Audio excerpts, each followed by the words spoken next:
Guys, प्रधानमंत्री शहरी Awas Yojana apply करने के लिए सबसे पहले आपको इस वीडियो को डिस्क्रिप्शन में एक लिंक मिलेगा, उस पर आपको क्लिक करना है। क्लिक करने के बाद आपको कुछ इस प्रकार का इंटरफेस खुलेगा, जहां पर आपको आधार कार्ड वर्चुअल आईडी पूछा जा रहा है। तो आप यहां पर आधार कार्ड भरना, जिनके नाम से आप प्रधानमंत्री आवास योजना के लिए अप्लाई करें उनका आधार कार्ड डालना। इसके बाद यहाँ पर आपको उनका नाम डाल देना है। नाम डालने के बाद आपको नीचे आना है। यहाँ पर आपको कुछ टर्म एंड कंडीशन दिया गया है, आपको इसको अलाउ कर देना है। इसके बाद यहाँ पर आपको सबमिट कर देना है। सबमिट करने के बाद आपको यहाँ पर कुछ इस प्रकार के इंटरफेस खुलेगा, जहाँ पर आपको बेसिक डिटेल मांगा जा रहा है। यहाँ पर आपको सबसे पहले अपने राज्य का नाम डालना है। जिस राज्य में आप रहते हो वहाँ पर आपको इस राज्य का सेलेक्ट कर देना है। सेलेक्ट करने के बाद यहाँ पर आपसे अपने ज़िले का नाम पूछा जा रहा है, तो यहाँ पर आप अपने ज़िले का नाम डाल देना है। आप जिस ज़िले में रहते हो यहाँ पर आपको ज़िले का नाम डाल देना है।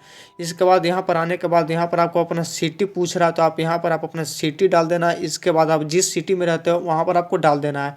इसके बाद ये जो आप देख रहे हो इसको आप मतलब क्लिक करना या नहीं, इससे मतलब कोई फ़र्क नहीं पड़ता। इसके बाद यहाँ पर आपको नीचे आ जाना है। यहाँ पर आपको जिसके नाम से भी आपने अप्लाई किया है उनका यहाँ पर नाम शो कर जाएगा। शो करने के बाद यहाँ पर उनका जेंडर पूछा जाएगा, जो भी मतलब आवेदक का जेंडर है यहाँ पर आपको भर देना है। भरने के बाद यहाँ पर उनका फादर्स का नाम यहाँ पर पूछा जा रहा है, यानी आप देख रहे हो यहाँ पर आपको आवेदक का फादर्स का नाम यहाँ पर डालना है। जो भी उनके पिताजी का नाम होगा यहाँ पर आपको भर देना है। इसके बाद यहाँ पर उनका एज पूछा जा रहा है, जो भी मतलब आवेदक का एज होगा। एज भरने के बाद यहाँ पर आपसे प्रेजेंट एड्रेस पूछा जा रहा है, यानी अभी जिस वक्त आप जहाँ पर रह रहे हो उसका एड्रेस यहाँ पर पूछा जा रहा है। तो यहाँ पर आप देख रहे हो हाउस फ्लैट नंबर आपको भरना है, फिर नेम ऑफ द मतलब स्ट्रीट लोकेशन, यानी जहाँ गली या फिर कुछ भी यहाँ पर आपको भरना है। इसके बाद आपके आसपास जो भी सिटी होता है यहाँ पर पहले से सिलेक्ट होता है। इसके बाद आपका राज्य सब कुछ यहाँ पर सिलेक्ट होता है। इसके बाद यहाँ पर आपको अपना पिन कोड डालना है। इसके बाद आपके पास मोबाइल नंबर डालना है। इसके बाद आपको जो आधार कार्ड होता है यहाँ पर आपको डाल देना है। इसके बाद यहाँ पर आपको आना है। यहाँ आने के बाद यहाँ पर आपको परमानेंट एड्रेस दिखाई दे रहा है, यानी जो प्रेजेंट एड्रेस आपने भरा और परमानेंट एड्रेस अगर दोनों में सेम है, यानी आप उसी जगह पर रहते हो, तो यहाँ पर आपको टिक आउट कर देना। अगर दोनों में डिफरेंट, यानी प्रेजेंट एड्रेस में आप जहाँ रहते तो उसके बाद परमानेंट एड्रेस में आप जहाँ भी हो उनका भी यहाँ पर आपको डिटेल भरना है। अगर दोनों सेम है तो आप वहाँ पर टिक आउट कर देना। अगर दोनों में डिफरेंट है तो दोनों जगह का लोकेशन आपको यहाँ पर भरना होगा। इसके बाद भरने के बाद यहाँ पर आपसे मैरिड स्टेटस पूछा जाएगा, मतलब आवेदक का मैरिड स्टेटस पूछा जाएगा कि आप शादीशुदा है कि नहीं। अगर शादीशुदा है तो मैरिड आपको क्लिक करना है, अगर नहीं तो अनमैरिड आपको क्लिक करना है।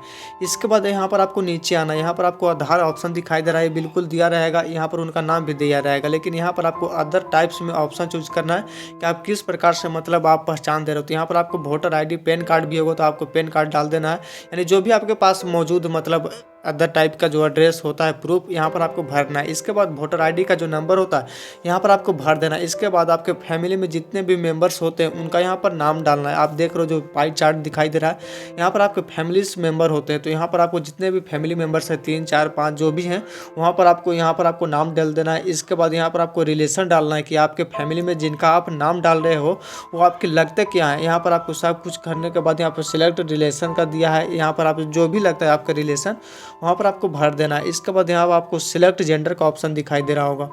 जेंडर भरने के बाद यहाँ पर आपको सिलेक्ट ID टाइप दिखाई दे रहा है कि आप अपने फैमिली मेंबर्स को किस प्रकार से ID टाइप के प्रूफ देना चाहते हो कि आपका फैमिली मेंबर है। Aadhaar card, PAN card, voter ID card, ऐसे बहुत सारे ऑप्शन दिखाई देते, तो आप वहाँ पर चूज कर लेना। इसके बाद आपसे यहाँ पर धर्म पूछा जा रहा है कि आप किस धर्म से हो, तो यहाँ पर आपको बहुत सारे धर्म दिखाई देंगे। आप जिस धर्म से हो यहाँ पर आपको भर देना है। इसके बाद यहाँ पर आपसे कास्ट पूछा जा रहा है कि आप किस जाति से बिलोंग करते हो।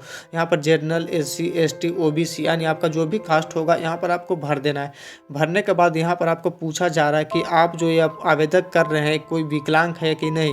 अगर विकलांग होगा यहाँ पर आपको अगर विकलांग है तो यस कर देना है, अगर नहीं तो नो कर देना है। इसके बाद आपको यहाँ पर नीचे आना है। नीचे आने के बाद आपके परिवार जो है यहाँ पर आपको किसी भी प्रकार का कोई घर है भारत में अगर है तो यस कर देना है, अगर नहीं है तो नो कर देना है। इसके बाद यहाँ पर आपको दिखाई दे रहा होगा नीचे वाला ऑप्शन दिखाई दे रहा है ओनरशिप हाउस, यानी जो आपका घर है वो उसका मतलब कोई दूसरा मालिक है कि नहीं। अगर नहीं है तो आपको वहाँ पर आपको ऑप्शन दिखाई देगा, इस पर आपको अगर आप खुद मालिक है घर के तो ऑन आपको क्लिक करना है। अगर आप रेंट पर हैं तो रेंट पर आपको क्लिक करना है, या अदरवाइज आपको क्लिक कर देना है। इसके बाद आपको यहाँ से हट जाना है।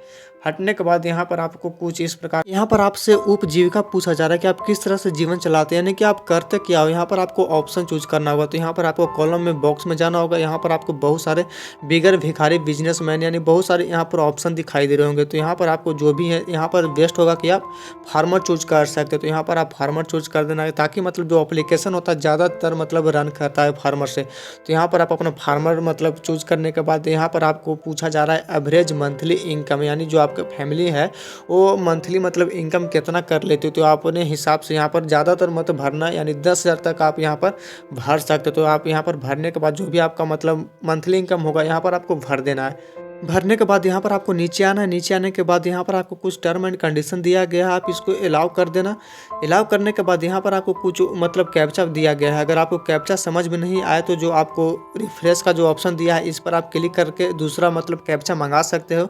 इसके बाद यहाँ पर आपको बिल्कुल तरीके से कैप्चा भरने के बाद पूरा प्रोसेस हो गया, आप यहाँ पर सबमिट कर सकते हो। लेकिन उससे पहले आपसे बताना चाहता हूँ कि एक बार आप इस फॉर्म को फिर से देख लेना, ताकि कोई गलती ना हो सके। अगर गलती हुआ तो आपका फॉर्म रिजेक्ट हो जाएगा। तो इसलिए आप फिर से फॉर्म को चेक कर लेना कि कहीं पर कोई गलती तो नहीं हुआ। इसके बाद आसानी से आप इसको सबमिट कर देना। सबमिट करने के बाद मतलब 10 से 15 दिनों में आपका एप्लीकेशन जो होगा इम्प्रूव हो जाएगा और आपके पास कुछ मतलब मैसेज या फ़ोन आ सकते हैं कर्मचारी द्वारा। तो आप बिल्कुल निश्चिंत रहिएगा और चैनल को सब्सक्राइब करते जाइएगा।